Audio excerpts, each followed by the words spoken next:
नमस्कार, मी प्राची साळुंखे बुलेटिनमध्ये आपलं स्वागत करते आणि सुरुवातीलाच एक महत्त्वाची बातमी। काळजीवाहू मुख्यमंत्री एकनाथ शिंदे दरेगावातून ठाण्याकडे रवाना झालेत।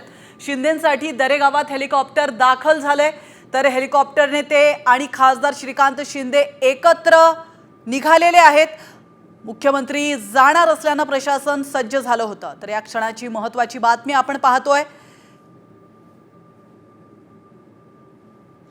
तर या दृश्यांच्या माध्यमातून आपण पाहू शकतो शिंदे दरेगावातील घरातून निघाल्याची ही दृश्य आहे, हेलिकॉप्टरकडे जातानाची ही दृश्य आहे आणि दुसरीकडे त्यांच्यासाठी जे हेलिकॉप्टर त्या ठिकाणी आलेलं आहे तिथली त्या हेलिकॉप्टरची ही दृश्य आपण दुसऱ्या विंडोमध्ये पाहू शकतो। गेल्या काही दिवसांपासून एकनाथ शिंदे हे दरेगावामध्ये होते, त्यांच्या राहत्या घरामध्ये ते दरेगावातील त्यांच्या घरामध्ये ते राहत होते। मात्र आज ते ठाण्याकडे यायला रवाना झालेले आहेत। थोड्याच वेळात ते ठाण्यामध्ये पोहोचतील आणि आज संध्याकाळी महायुतीची महत्त्वाची बैठक होणार आहे, ज्यामध्ये एकनाथ शिंदे देखील उपस्थित असतील।